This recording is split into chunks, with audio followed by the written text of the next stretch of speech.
What's this?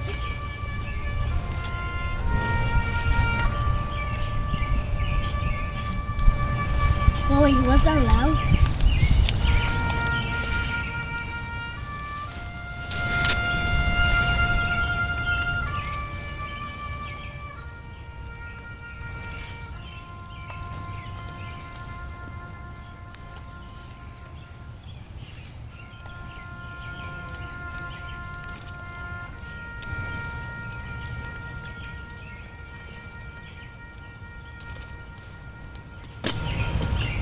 Order! Halt! Sweet guy of the color.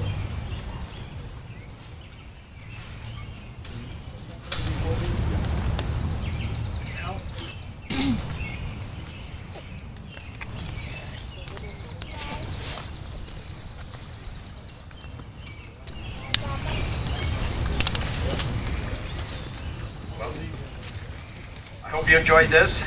It's all for a good reason.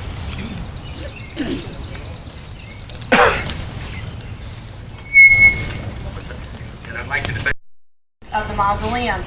Those tombs contain the bodies of the middle daughter, Ella Dodge, the youngest daughter, Ann Dodge, and Frank Scott Pusey, the husband of Ella Dodge. The bottom tomb actually is just a memorial for Letty Dodge, the eldest daughter, who was buried in Connecticut. She's the only one of the girls that had any children, and assumingly her family was there and wanted her buried there.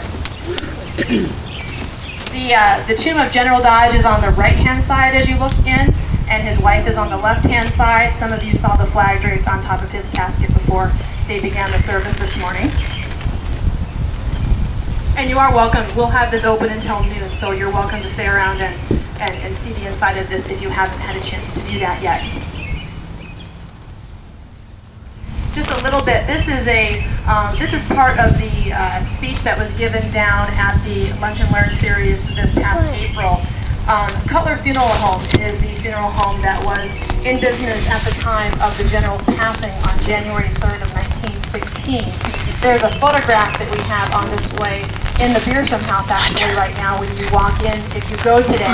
And the ribbons that many of you are wearing, you have a $1 discount to tour the home today. Some of them guns that they use. And events going on from 1 to 4 guns at that the they home this use. afternoon.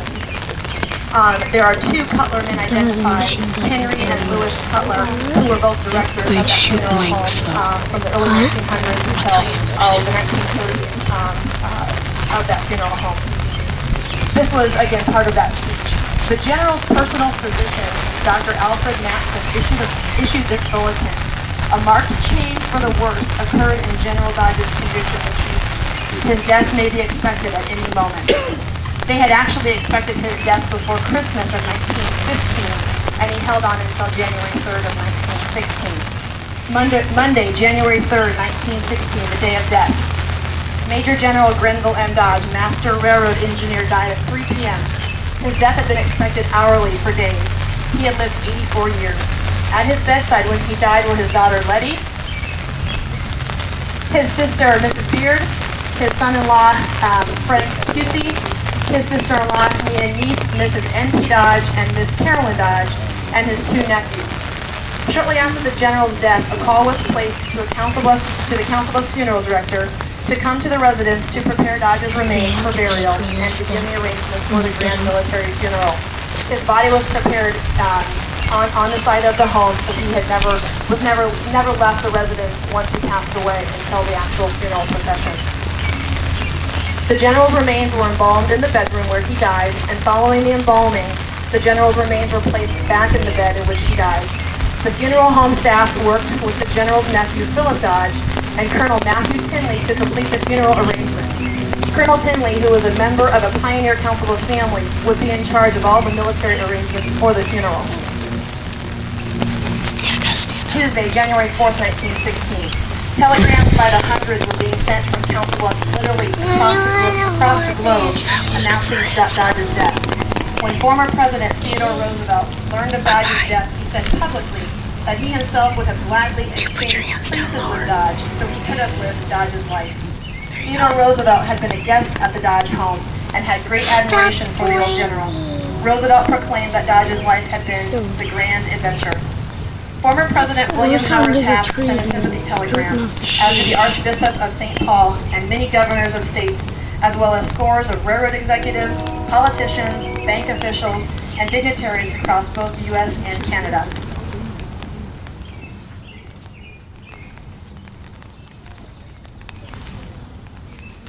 On late Tuesday afternoon, Cutler's Funeral Home delivered the casket to the Dodge mansion. The Dodge family had selected one of the finest burial receptacles, which was made in the U.S. at that time. The casket was actually called a sarcophagus and was technically referred to as the number 40 solid cast bronze, which was manufactured by the Boyertown Casket Company. The casket was made in a two-piece casket with the top lid being one solid piece cast and the body of the casket also one solid piece. The casket was equipped with a solid wrought bronze full-length inner seal with a glass top. In conjunction with the sealing feature, the outer top had compounded cement, which was used to fuse the top and bottom of the casket together. The casket had the finest grade of silk interior. It was a round end shape with a hammered finish. Swing bar handles were attached to the sides, and the top had 12 bronze cast bolts attaching the top to the bottom. The casket sold in 1916 for $1,800, $38,000 in 2010 status. General Dodge was dressed in the military uniform of a major general. The funeral home staff placed the bronze casket in the main parlor of the residence, and the Dodge family came in to view the remains of the dead general. On Wednesday, January 5th of 1916, from 2 p.m. to 5 p.m., the Dodge home was open for public visitation. A guard of non-commissioned officers from the Dodge Light Guard had been on duty throughout the night, guarding the casket, and would continue to do so in shifts of 20 minutes until the body of the general was moved from the home for the funeral procession to the cemetery.